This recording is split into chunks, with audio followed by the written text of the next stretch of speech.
Selamat berjumpa para pemirsa dalam acara Shalom Indonesia. Minggu yang lalu kita telah belajar atau membahas tentang biarlah semua makhluk memuji Tuhan. Sebagai lanjutannya, maka kali ini temanya adalah dengan rebana, gambus, suling, dan kecapi. Ternyata Yayasan Musik Gereja menyediakan sarana untuk belajar, memainkan alat musik, dan bernyanyi. Apa saja kegiatan mereka? Nah pemirsa, kita akan melihat yang berikut ini.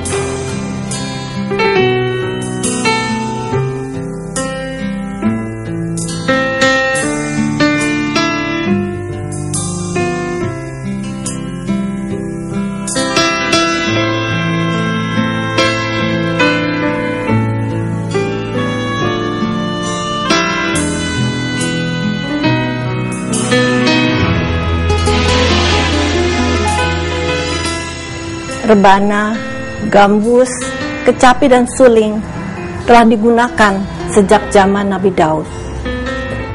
Yayasan Musik Gereja juga bertanggung jawab atas kehidupan musik lokal atau musik etnik dalam kehidupan musik gereja.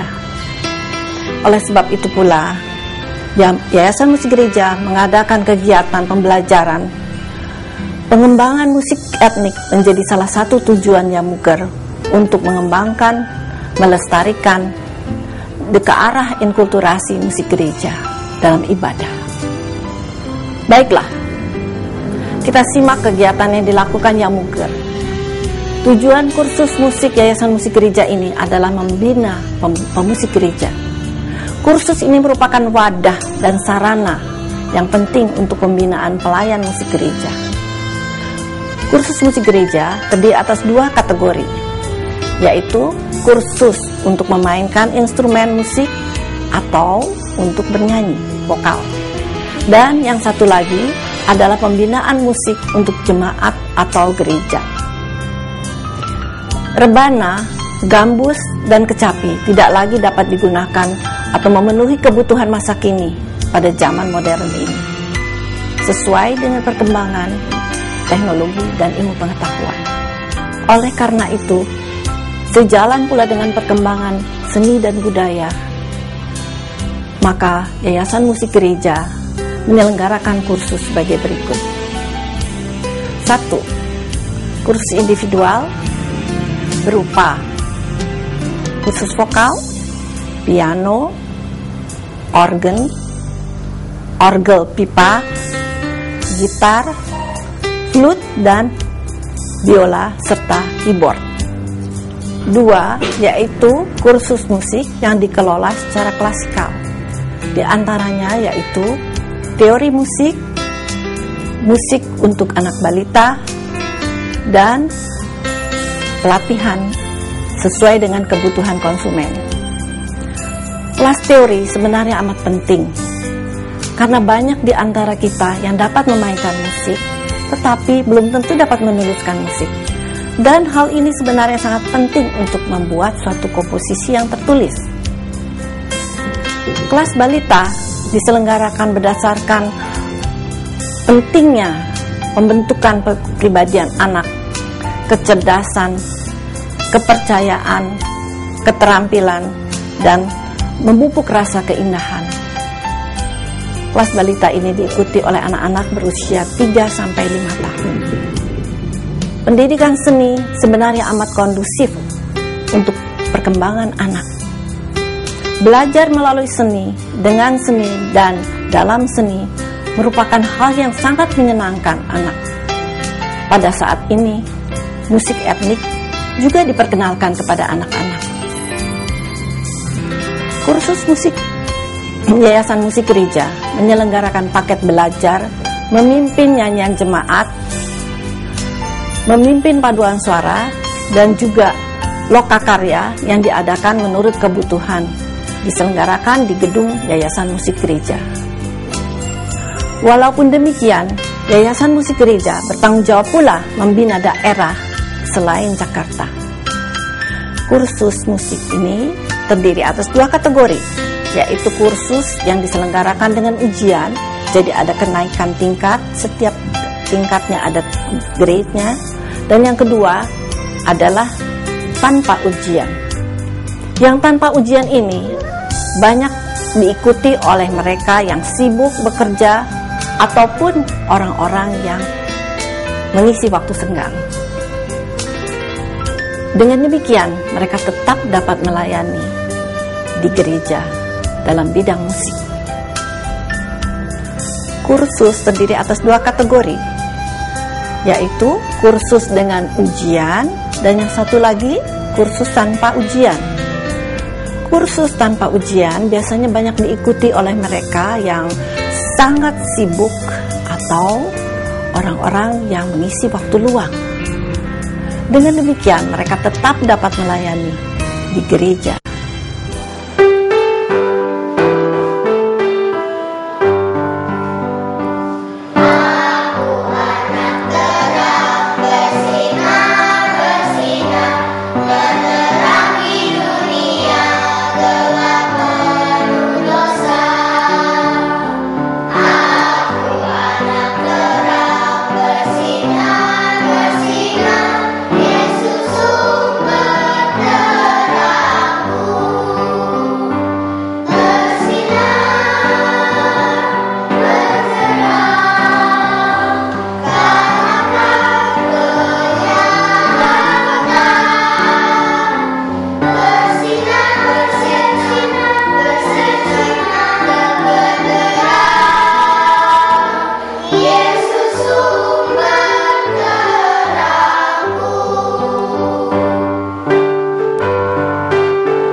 Para pemirsa yang Tuhan kasihi, salam sejahtera di dalam Tuhan kita Yesus Kristus. Musik dan nyanyian adalah unsur yang sangat penting, nyaris tidak pernah dilupakan di dalam ibadah umat Kristen.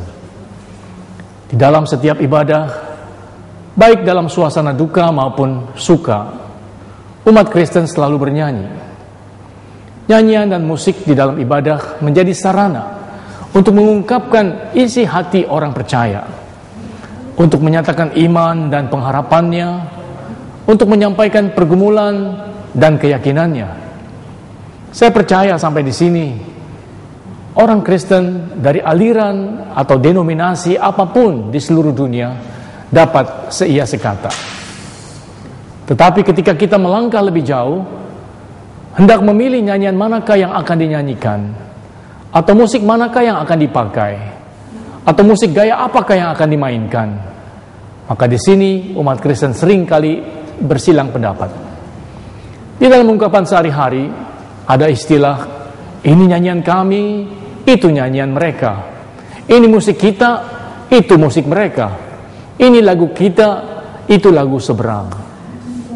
Percakapan mengenai hal ini bisa meluas lebar. dan tidak akan selesai dalam waktu yang singkat. Pembicaraan kali ini mau tidak mau harus dibatasi, dan kita membatasi topik, yaitu menyangkut alat musik di dalam ibadah umat Kristen. Para pemirsa yang Tuhan kasihi, saya berangkat dari asumsi dan gambaran umum bahwa hampir semua gereja di dunia memakai piano atau orgel di dalam mengiringi ibadah-ibadah mereka. Kenyataan ini sering diterima sebagai sesuatu yang tidak dapat diganggu-gugat. Piano dan orgel sering dianggap sakral, alat musik yang paling kudus dari antara segala alat musik yang lain. Jika kita melihat sejarah, sebenarnya piano dan orgel adalah alat musik dari Barat. Karena agama Kristen dulu dibawa ke Barat dan berkembang di sana, baru kemudian diekspor ke seluruh dunia, ke tempat-tempat yang lain, maka perlengkapan yang menopang praktek agama Kristen di Barat itu termasuk pakaian jabatan, alat-alat musik, lagu-lagu ibadah, dan sebagainya, ikut diboyong dan diperkenalkan kepada lapangan-lapangan pekabaran Injil di luar negeri Barat. Akibatnya, alat-alat musik yang lain sering dipandang sebelah mata, dianggap kurang suci, kurang layak untuk memuji Tuhan. Contohnya, ada sebagian gereja yang melarang gitar atau drum dimainkan di dalam ibadah. Ada sebagian orang yang merasa kurang sreg untuk membawa masuk alat-alat musik tertentu ke dalam ruang ibadah. Apakah pandangan dan sikap seperti ini dapat dibenarkan secara teologis?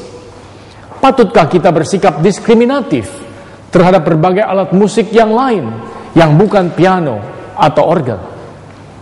Jika kita membaca Alkitab, khususnya kitab-kitab Mazmur, kita pasti merasa heran karena piano dan orgel tidak pernah disebut-sebut. Di dalam Mazmur 150 kita membaca demikian: pujilah Tuhan dengan gambus dan kecapi, pujilah Tuhan dengan tiupan sangkakala, pujilah Dia dengan rebana dan seruling, pujilah Dia dengan permainan kecapi, pujilah Dia dengan ceracap yang berdenting, pujilah Dia dengan ceracap yang berdentang, dan seterusnya. Perhatikanlah jenis-jenis alat musik yang disebutkan oleh penulis Mazmur itu: gambus, kecapi, rebana, seruling, dan sebagainya. Itu semua adalah alat-alat musik yang dikenal dan dimainkan oleh umat Israel pada zaman si penulis Mazmur hidup. Yang menjadi pertanyaan sekarang, apakah umat Kristen pada masa kini masih mengenal dan masih menggunakan alat-alat musik itu di dalam ibadahnya? Mungkin saja ya. Kita masih mengenal dan kadang-kadang juga memainkan misalnya rebana atau seruling di dalam ibadah kita. Tetapi sebagian alat musik yang lain itu tidak dikenal, tidak populer, bahkan sudah dilupakan orang. Ini tentu wajar saja, karena semuanya merupakan alat musik yang dikenal dan dimainkan dulu pada zaman umat Israel beberapa